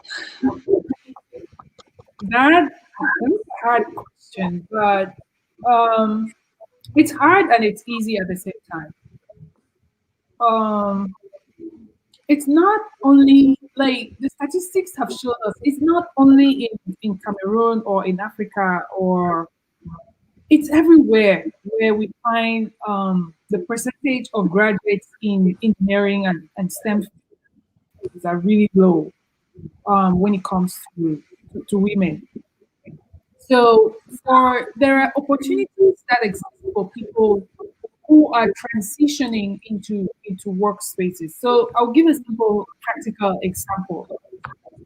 Um, in the US, what I've seen in the US is that people have opportunities to upskill. So there are courses that are prepared specifically for professionals who want to change careers. But we have this problem in Cameroon, and I will go again to what you said. We've set the precedence in Cameroon about making things look difficult. The more things are hard for people, and then we are the only people who can access, or we are the only people in the space, makes us look important or makes us look better than, which is not correct. um, there are opportunities for people to upskill. If you did literature and suddenly you want to be in the technology space, there are courses that you can self-teach yourself. We've seen so many examples of people who self-taught themselves programming. Again, there are myths around these things that do not really exist. It's all about how you think critically, analytically, procedurally. If you did literature and then today you want to do something, be bold enough, have the courage to enroll in something that you care about and do it. Again, nobody said this is going to be easy. For example, like it doesn't come naturally for boys to do math or physics or engineering. They work hard. They work really hard. Anybody in that space works hard. They put in the required amount of time to get it done. So if you do the same, you will get it done. It's just about self motivation. If you want to do something and you really think that is something you want to achieve, I think even the universe conspires to see that work for you. We just need to be courageous and bold to get what we want. I think that's it. Great, great thinking there, and I think one of the areas where the education most of us received, I think one of the problems we have talked a lot about the mindset, changing the mindset, and something that you mentioned here, and you have talked a lot about it, thinking analytically, critically, and procedurally. That's important, especially critical thinking. I believe that that is an area where the education back home, I mean, I don't want to talk about it generally in Africa, but critical thinking is one of those aspects where you don't find people, most of the time, the general education that they have received does not, further that, isn't it? And for you, Divine, Professor Divine, so again, you are in this space and you are challenged to encourage girls. You used to be a part of the Catholic University of the Institute of Boya. That was, the emphasis on that was that entrepreneurial mindset. No longer just education for the sake of education, but it's an education that was intentional. That's one word that has come out throughout this session, intentionality. And I'm wondering, now there are students in the university across university in Cameroon, and I think that again it is that thing of people just thinking that having a degree is what is important. Let me just go to the university, get a degree 3 years. After that, they come out and say, "Hey, we have a degree, but we don't have a job." And so, what kind of orientation will you give to students who are going to university or are in university now? You know, and I'm wondering what the future looks like for them, because everybody wants to go into a public school, a NAM, okay, because they are guaranteed that they come out with a job from the government. But how do we have that mindset of students in university where they start thinking, instead of me waiting to have a degree, then get a job, I can now start thinking of how am I going to use this degree to impact myself and the community where I'm living? Okay, Lambert, thank you. I will come back again to that. I will approach that in 3 different ways, at the level of the student, at the level of the institution, and at the level again of the government. And I'll start with the government. Does the government has a transformation strategy where you have created a structure where startups, students whose companies are hosted in their laptops can thrive and succeed and be acknowledged and recognized? Has the government that strategy? Because that is what is growth. That is what development, where students can be creators of jobs, where young graduates can their small businesses can be protected from bigger businesses, where they have access to the resources as small startups to grow and be successful. Does your country have that strategy? Do they have structures put in place where a taxation guy is not going to come, or somebody or a student builds an application and somebody takes it and there is no legal structure for him, the student, to be compensated or things like that? Do you, as a country, develop structures where those type of startups can be successful? So there is what we call a transformation strategy, and in that transformation strategy, you have startup structures, opportunities for startups. You have developed a strategy to where startups can be developed, grown, and integrated, because startups can create thousands of jobs, but I bet you the government does not have thousands of jobs. Sonara does not have thousands of jobs. Every time you see a government that is turning around and saying, "Oh, we're going to hire 100,000 new employees," they are setting themselves up for failure. That's not development. That's not development. Development is when you create new opportunities. And now that is where the strategy you have to build out of that. Then now we come to the institutions. Are the institutions structured in a way that students are going to learn how to become creators, how to have that growth mindset? How is your curriculum set up? Are you trying to recycle students to get them graduate and pay fees, or you develop curriculum to meet their requirements, to be able to meet the market demand? Are you working with other institutions across the board for students to be exposed to the realities? Come to look at it again about it. There is this technology space, the ICT. A country which is actually moving in the right path will develop strategies to incorporate ICT. Look at the United States. They have what we call artificial intelligence strategy, which is now developed to accommodate new opportunities that are coming up in artificial intelligence. So a student now who is learning artificial intelligence in the university is already knowing that he's protected in that space by the government. So you as an institution, what are you doing about that? Are you actually working with students understanding those type of things? Now you are looking at it at the level of students. What is their motivation? Who are they looking to? Who are they talking to? What are they dreaming? Are you just trying to please your parents by being the first bachelor student in the family, or a child in the family to have a bachelor's degree? Are you trying to? I was one of those who I was never interested in going to get a degree. all I understood that I'm going to a professional school and study engineering. That is all I wanted about, and it wanted me staying at home for one academic year, and I did. I was not having to go to university in Boya to do physics. No, it was not going to happen. I was bent on going into a professional school, and I had the support of my family. So those are things that you, as an individual, what are you really trying to bring about? And institutions, what are they doing? The level of the university, University of Boya, the Kali University Institute of Boya, that is one of the things we were working hard on. And I was pushing them to work with the government in developing a platform on understanding information technology job structures. Who is a system engineer? Who is a system administrator? Who is a cybersecurity analyst? Who is an architect? Who is a developer?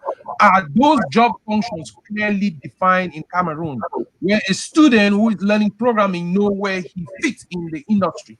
Those things are not. But if you come to look at it, they are in countries who understand what is at stake today. So this thing is a complete disconnect between the institutions, the students, and hopefully families, or their understanding of trying to come along. But it is not something that I think we can really point to the students or point to one. But I think it's a whole, I'll call it a holistic thing again, which goes right back. Is there a national strategy? Once government starts understanding that these things contribute to national security, which I understand things from national security perspective all the time, they will take action. Just like, as I said again, come back to the United States. They already looked at artificial intelligence. I want to understand who everybody is doing at artificial intelligence because we want to be the best. So we're going to create a structure, create a framework, create a strategy for artificial intelligence. And now whoever is coming out of who should know what they're doing. Whoever is building a technology, artificial intelligence based technology, knows what they are doing, knows where they belong. We already know how we can pay, how we can train, and how we can advance. Everybody can grow. So now even a student who is building an artificial intelligence algorithm on his laptop to be a startup knows where they belong. That's what I Wow. have. Yeah, so again, thank you for that comprehensive view. And, it is difficult. I know Dr. Mbu needs to run, but let's give, let's say, a few more minutes, and I have two or three more questions, then Doctor can go. But so doc, again, I really want to be practical, and practical in terms of when you co-founded this thing about women and engineering and all that, and I'm wondering what are some of the challenges, what are some of the barriers you have identified, that are preventing you from even doing the work, from impacting lives the way you want to, isn't it? You have this dream. You want to help women get into this environment, but what are some of the challenges that you are facing, in order to impact this, make this dream come to reality?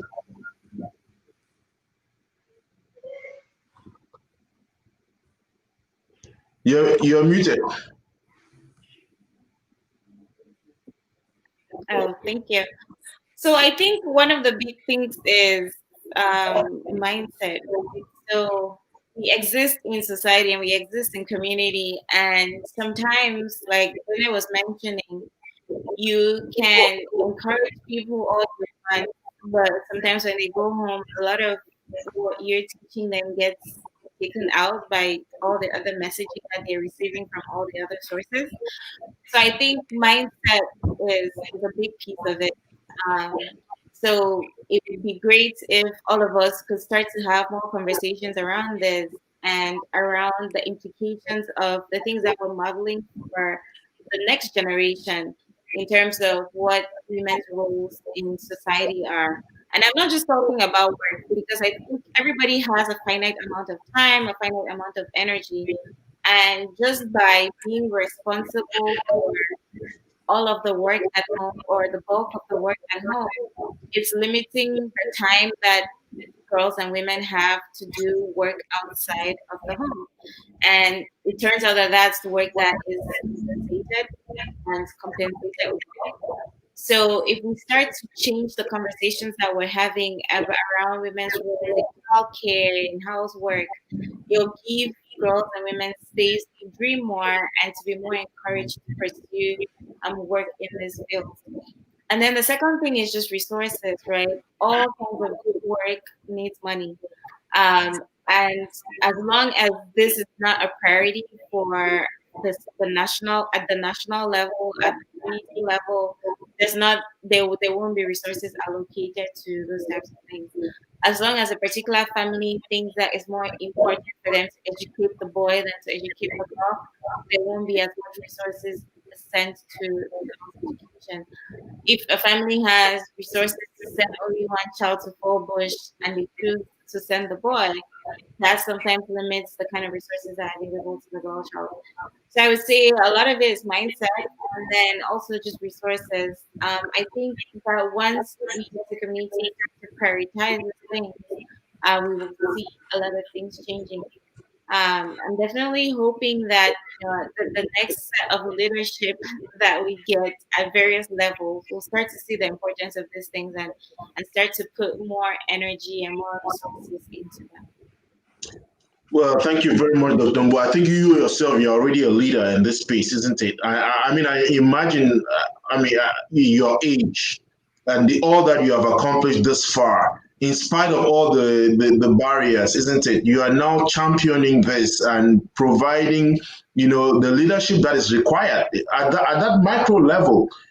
Jane talked about it, isn't it? You have to begin at the micro level even before moving over to that macro level. And I really want to appreciate all that you are doing. And I'll pray you to give us 9 minutes and then we'll wrap it up so that you can go to where you're going. I mean, I know it's not very easy to spend this amount of time on, talking about these things, but I know it's dear to your heart. Jane, it's something that you have not even mentioned here, isn't it? And I think that is important to talk about in terms of the fact that, I mean, as a woman, you have a family, isn't it? That should be impacting the way you are even coming across in terms of, hey, how do I balance up my responsibilities to my family again as a woman, and then be able to promote and take up this work that I think is important. And even beyond that, is it even possible in a country? I mean, let me rephrase that and just say that.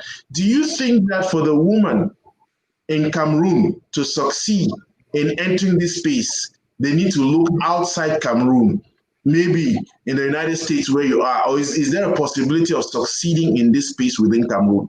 Two-part question for you. Wow. Questions about that's a very difficult and tricky question. Like the question about balancing always comes up in our conversations in the women in technology spaces.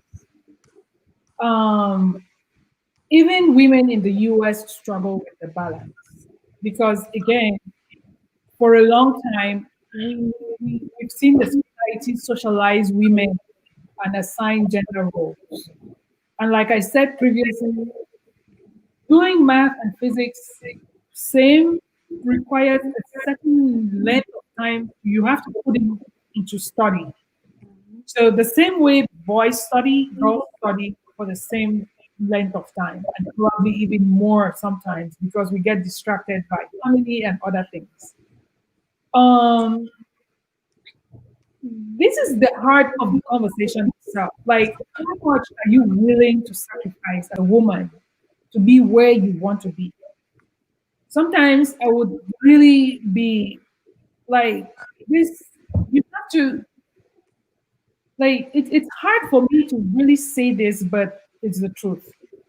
How gutsy or how much of brazen courage, like what the Jews call, how much of chutzpah do you have to be willing to stand up to the challenges the society itself is going to give, judging you for not being, for not like aligning with what women in the community look like, and your family for also looking up to you for aligning, because women in this spaces sometimes really out of the normal. Women normally and neuroscientists every day.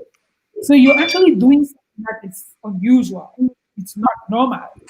So how much are you willing to take? So it just comes again to some amount of supportiveness from your family, your couple, or your husband, or whoever you have around you. If they're that supportive, then you will succeed. But sometimes they're not. And then there's how much you're willing to, I am going to do it despite or in spite, or I am going to fall back. So in this space, we've seen, especially in Cameroon, we've seen so many women not reaching the height of their potential because especially the husbands do not allow them. They don't. Because the whole gender assigning, the whole role thing, and the community itself has a lot to tell about how a woman should be and what she should be doing.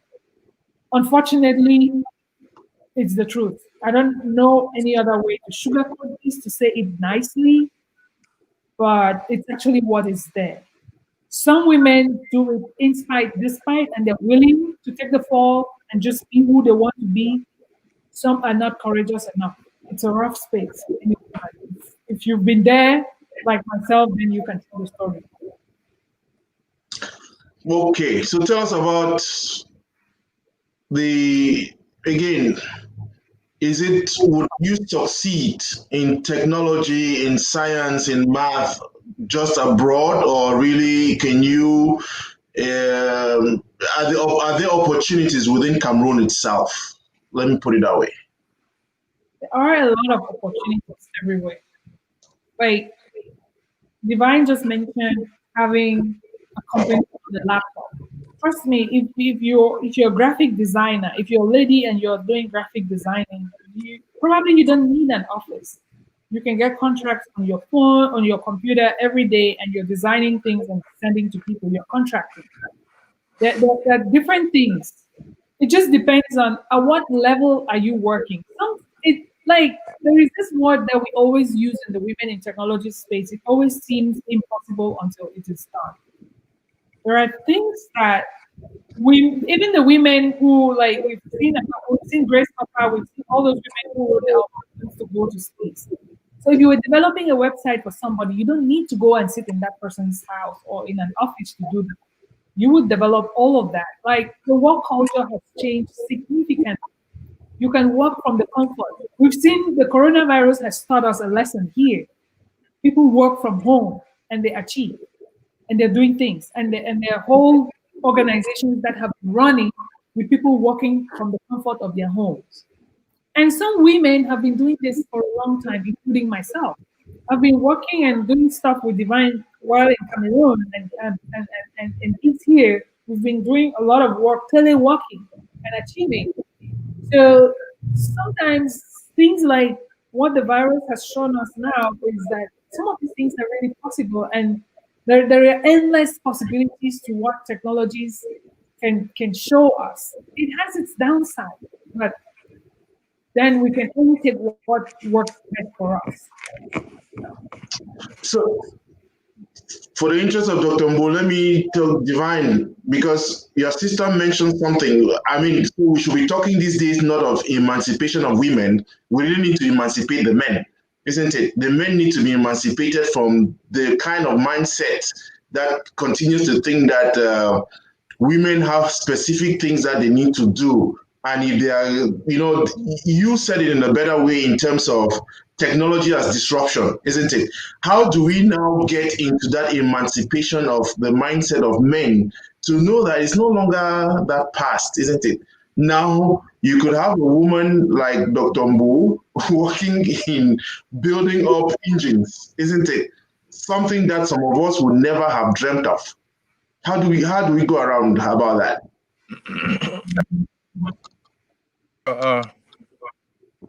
People should be able to live and be part of the success. People should own success. People should also take responsibility in the challenges, and don't just only want to enjoy the success or the good side of things. They should also contribute. I like this thing I called all the time. I believe I've shared it with you. Collaboration, which says 1,000 heads are better than one. 1 billion heads are better than one. 2 heads at home is better than 1 head. If you're trying to be the one head man in the house, definitely you are not better. That's just what it is. You are not better. So what about you supporting and encouraging or empowering the other head, or allowing the other head to even empower you? Because a lot of times it turns around. It's even the head that is being oppressed that most probably even has a better potential. So again, it comes about to us creating this disruption again in the traditional way in which people want to look at families, or what it is, and let people be able to dream, take their choices. And so we have to, as men, understand that, encourage our daughters. So if you were trying to tell your wife that she's going to be a housewife, are you also doing the same with your daughter? Do you think your daughter is going to buy into that? And when I saw at some point, we were talking about a lot of domestic violence and all of that. It comes down to that. Again, it's a security issue. It's a security issue. We were taught again 2 weeks ago in the Navy about we had to do again this domestic violence briefing, and it comes back to that. People are not empowered; they will go out of control in different ways. So people need to be empowered in different ways. And as a family, you want to understand that. Let children dream, pursue their dream. Let the parents also dream. Women who might also be possibly oppressing their men and saying they're not, might be helping them to be empowered. We all have to contribute to that. I believe so much in empowerment of the people, irrespective of the sex or the gender. I say that all the time. Uh, the more we develop and help people to become independent, who can contribute to the well-being of themselves, their families, the better. And we as immigrants and those who are developing or are underrepresented have to know that. And that is the language we all have to be preaching, irrespective of the gender. How are we empowering the next folk? How are we, why should you be getting on the way of somebody trying to be better? Why? For whatever reason. Just like Jane, she cannot ask me anything, and I would think that her gender has nothing to do with that. Nothing. You want to be whatever that's I can only support you because that's what you want to be, and you're just only gonna be better. And we, as a people, if our culture has an issue with that, because some of these things are tied to culture, then we start talking about the disruption. How can we change this? How do we accommodate this? So these are things we should be talking within our family meetings, within our chat groups, in the church. And it's the same thing, not just to women call women and say, oh no, women should be part of STEM. What about men? And some men too who actually have to contribute to that. So it's not a one way thing. It's a collaborative effort again. I'll put it that way. Yeah, so let's take up that concept for at our next session. I hope we'll come back to it. Let me ask you, Dr. Mbu, since you have to run, and I'll say that when she leaves, then we can the three of us can wrap up. We'll have 13 more minutes. So, Dr. Mbu, any last words? And again, I want to thank you for your time. I want to congratulate you on this brilliant, I mean, it's a career path that I've not seen many, but I want to say congratulations. And you are a role model. And I am already thinking that I may have to do a kind of a story that, well, we can talk about that offline. But any last words?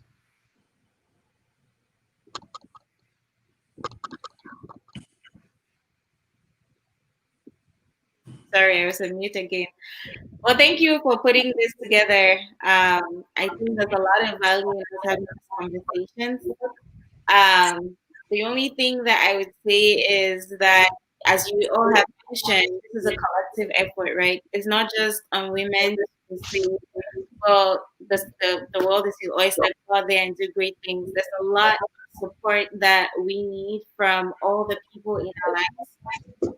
A lot of the things that I'm able to do work-wise are because I have a lot of support from my family friends, right? I have a daughter, and the fact that I have a thriving career doesn't change the fact that she needs to get taken care of. And so I think as we have this conversation about women getting into STEM and leadership, We also need to be having conversations around connecting a larger share of, taking responsibility for the way that our homes are run, and taking a more active share in taking care of life outside of work. Because that is going to not only encourage but actually just commit women and girls to take a larger share of taking control of life choices. And these things are really important because, it doesn't make sense for us to have 50% of our rights lying sitting on the sidelines, because then we're not really using the full potential of our communities, our world. We're not using, we need to be using everyone's brains to make laws for how society functions, to build technology that applies to all of us, to come up with medicine and do research around all the problems that we're facing as a collective. So again, definitely, I think this is something that all of us need to be involved in, and I think that having this conversation is a really, really important piece of it. So again, thank you for providing the space, and it was great to meet both of you, Janet and Divine. Thank Wow. you. Thank you very much, ladies and gentlemen. That is Dr. Mbu Waindim, who has a PhD in aerospace engineering.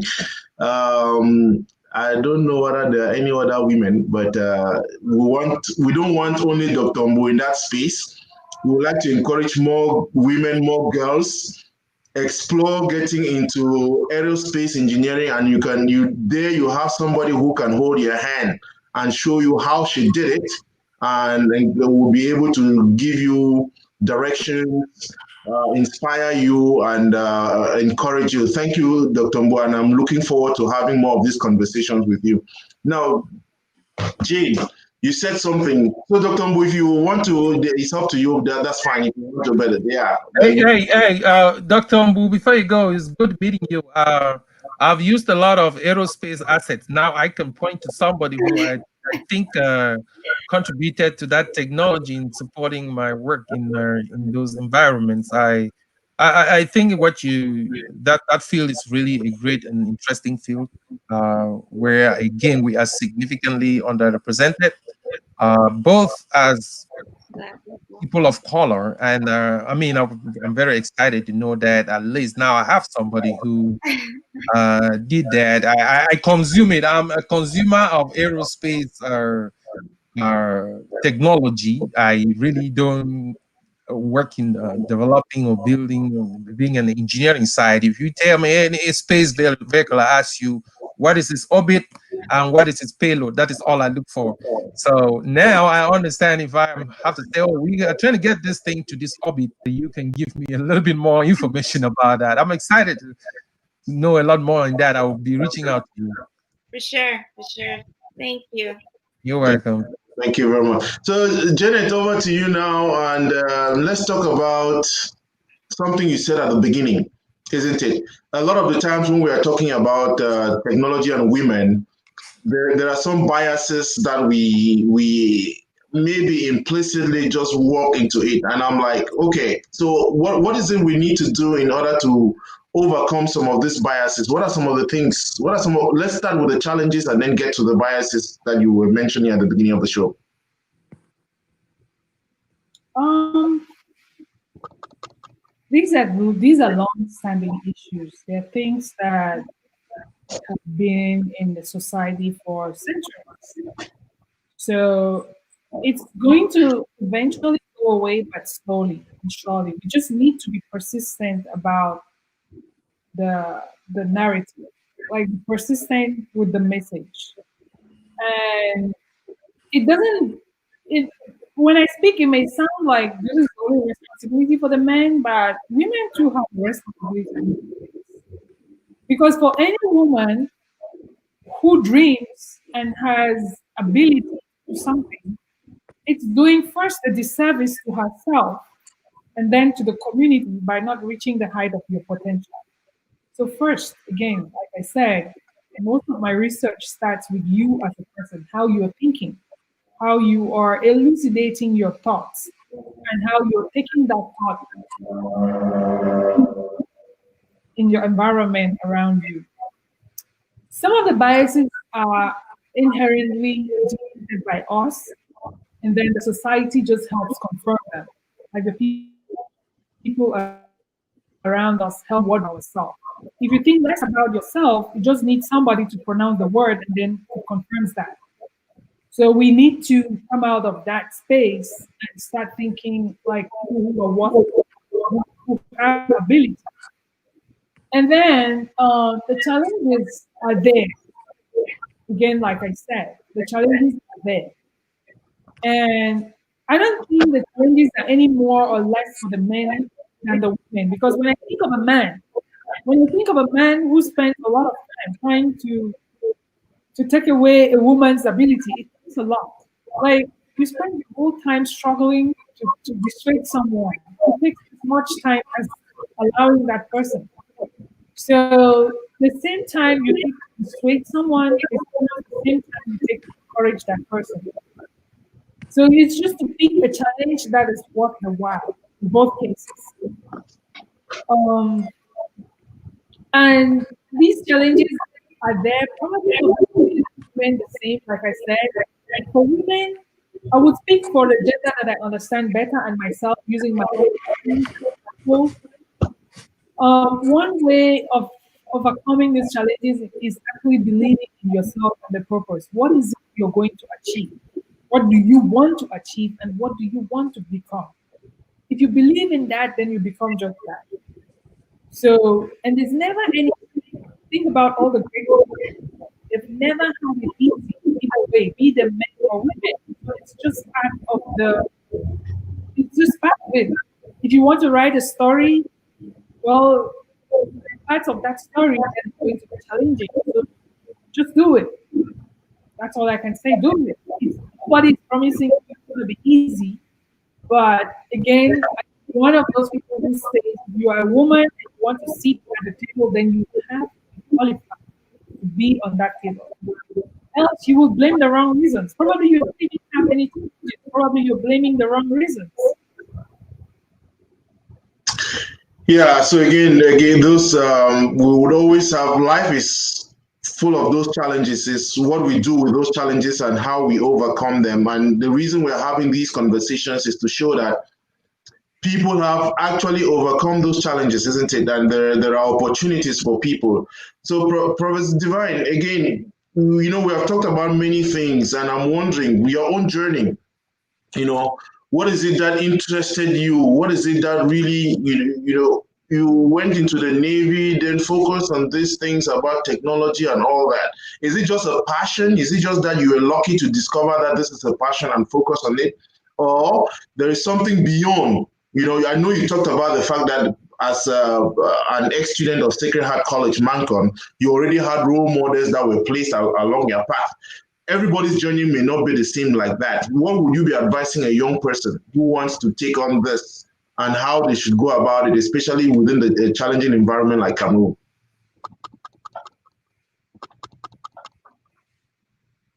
You're muted. Divine, you're muted. Okay, sorry about that. I would say my beginnings, you can already tell because I was already exposed, as I earlier said, to lecturers in Sacred Heart College, Mancon, who were already seasoned engineers, accomplished and traveled abroad and come back. But then now looking at things which are a lot more different nowadays than then, Sacred Heart, where students need to do a lot more research and understand what is at stake, what is actually trending now. Come to think about it, with the opportunities we had in 2000, 2001 when we came to the United States, are they the same opportunities now? And how things have evolved over the years. And how are we sharing that information? How are we getting the students and those around us, family members, to understand what opportunities are there? Are we trying to be that eye of the family, as they usually say? You want to sit there and be in control, or you want to empower everybody around you and let everybody look good? So if we don't share that information, if we don't try to empower, and then that is where everything is. All is about information sharing now and empowerment. So my story is really looking at myself, looking at those who taught me, understanding my family dynamics. Then I had an elder brother, a couple of elder brothers who were graduating in university and were not really immediately employed. And I'm like, no, I'm not going down that path. I'm not going down the path to go to have another degree in physics, chemistry, and then my only option is to be a teacher from ENS. I need to do something which is technology oriented, where not only can I teach, I can work, I can create my own company, I can do whatever, and that's why I was a hands-on person. So learning the sciences was almost coming in handy, but then how I picked and choose my courses was also very important. And same with the United States. Doing cybersecurity was one of the things that I intentionally choose to go away from the what people always say, "That's in that way all man they do am no." No, no, all my friends were doing database administration. I didn't want to do it because everybody was doing it. I wanted to look at something different. I always want to have a different eye, have a different look. Most of my friends were art students. We were all doing things, playing basketball, but then like, oh no, I'm going to do physics. I just have always had this understanding of looking at why is everybody there and why is not everybody here, and you have to always have that critical look. So doing cybersecurity was something that was not very common when I started. Everybody was doing database administration around here, and I choose to do something different. Uh, I'm doing technology intelligence. That's not what everybody's doing. They're looking at, okay, what about that? Because they still don't understand. They're looking at, oh no, people just have a way of following, and when they see an opportunity, then they follow. They need leadership, guidance, for them to really understand. And sometimes others have instincts, and you will see those instincts develop in them, and then they have the courage to go against the normal trend, and that is how you be able to create that disruption and create opportunities again. Everything now turns around disruption. When you disrupt the regular things that are happening, then you have opportunities, but you need to have that courage to go against that. Thank you very much, Prof. And I mean, again, knowing you personally is, I have known how much you tend to want to think outside the box and not just to be a conformist. It's not because people say it or because people are doing it that you want to do it. And I think it's a lesson. Even there are people who need to lead, and there are others who obviously would have to follow. And I think that. If there's one thing that people have to take away from the conversations today, at least from your perspective, it would be thinking outside the box and knowing that there's that possibility. There are a lot of things that people can do. Now we've been over 2 hours, and I think that let's wrap it up. Jane, I mean, there are other conversations that we are going to be having. There's something that both of you are doing in the iOS spaces, I think, that you will talk about it at a later time. But Jane, any last words, and what does the future look like? I mean, something that I really wanted to ask you, but which may not be important at this point, is why would you want to do a PhD after you've had a very successful life? Teaching people electrical engineering, getting all these State Department programs going around. Why would you want to get into a PhD? So a PhD for me is like a way to consolidate my work. I had to figure out a way to write what is happening in my community, what a Black person like me can do that is not represented in writing. There's a lot of technology in Black culture, in the way that I think. In most of the things that I read, I am not represented. So I want to represent myself. So someone else is representing thinking, and it's sometimes generalized that that's how I think, but I don't think that's how I think. So I want to write my own thinking and share to other people that we think differently. We normally, as a Black person, as a Black woman, like being a Black person is one thing, and then being a Black woman is another whole thing. So I don't know if there is a lot of credit given to being Black and a woman other than being deficient. So I just thought the PhD would give me the tools to be able to disqualify that that narrative of being deficient because I'm black and a woman.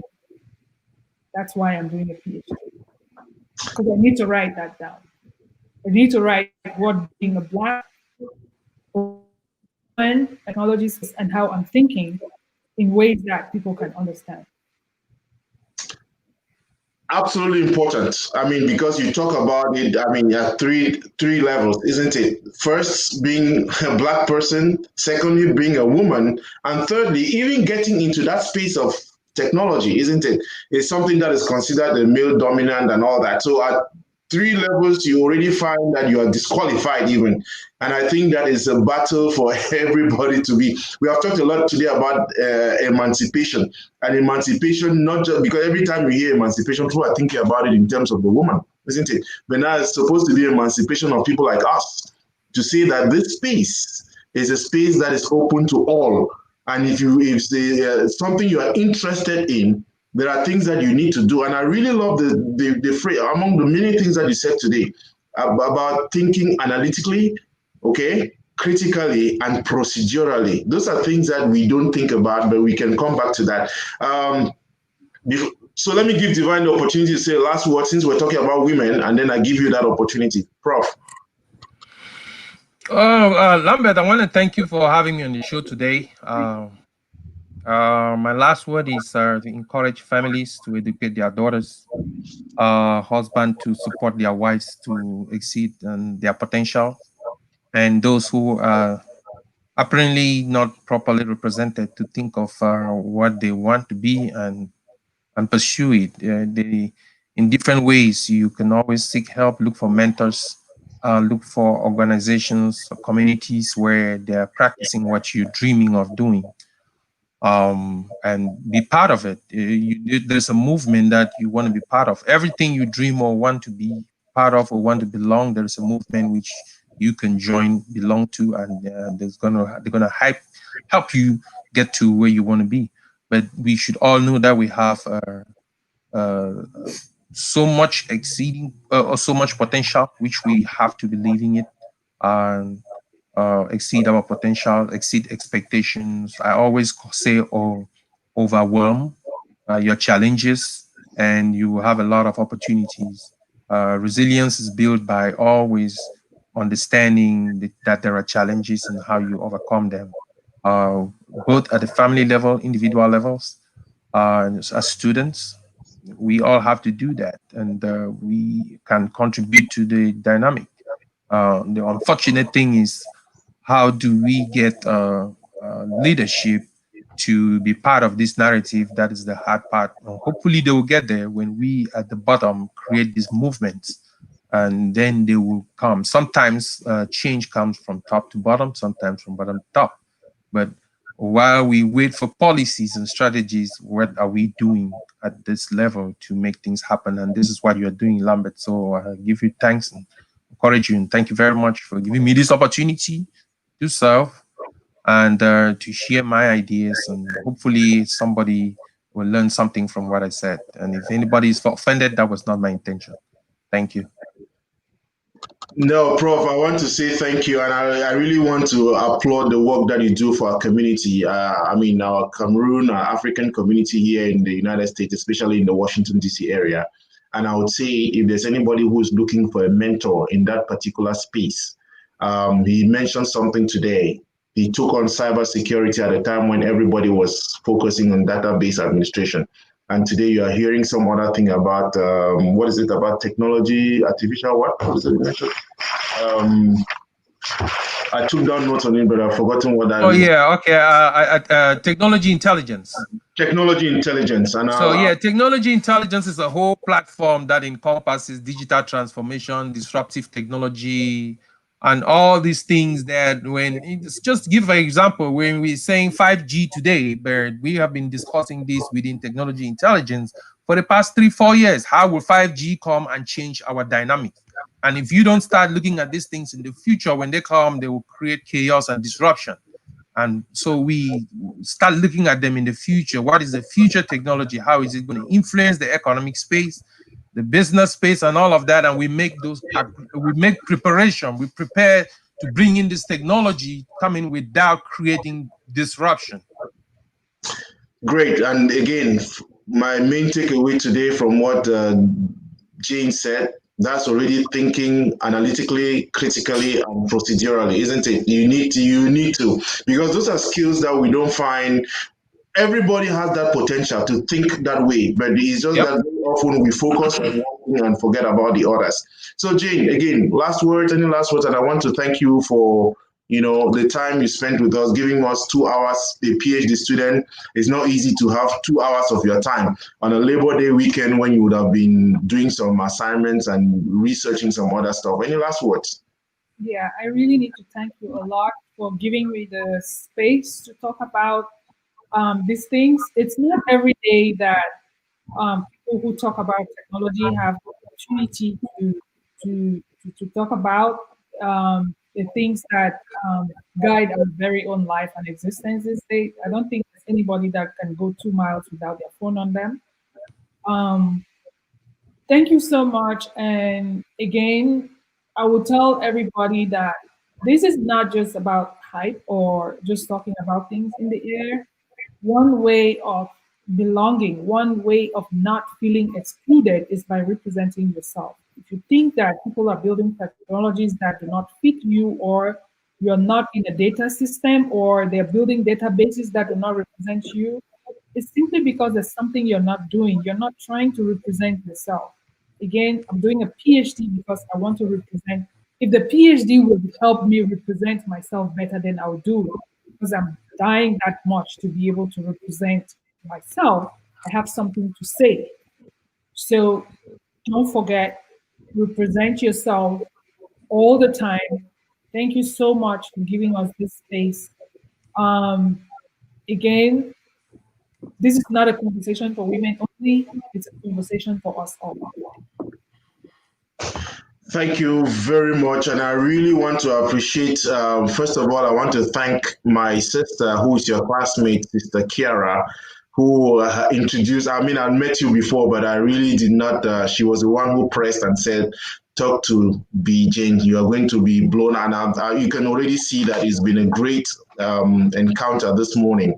And I really want to encourage any girl, any woman who is interested in anything STEM, your go-to person, Janet, she's very busy. Okay, she's very, very busy, I can tell, because every time I call her, she's going to give me a time to call her back because she's on one thing or the other.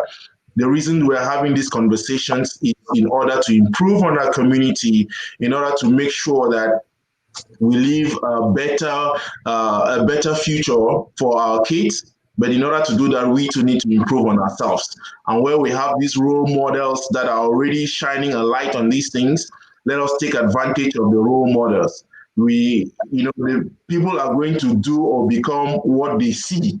And seeing role models like you is an encouragement. And I hope that this is the beginning of the conversations. I'm hoping that we're going to come back. We're not going to put this away too long. For those who have been watching, I want to thank you all for spending your Saturday with us. Our next show is going to be tomorrow. I'm inviting a young lady who is launching something in the financial space, the ARC, and she's opening up an office in Houston. And we talked about money today. Money is a very big barrier. And so she would be able to lead us. So tomorrow at 6 p.m., we'll talk about money. And then next week, I'm going to be talking about immigration again. And on the 19th, I'm going to have the national president of SHESA talk about his book. He has written a book, and there are many more exciting things we are going to be doing throughout this month of September. Until then, thank you very much. Have a great and happy Labor Day weekend for those in the United States. Thank you and goodbye. Thank you.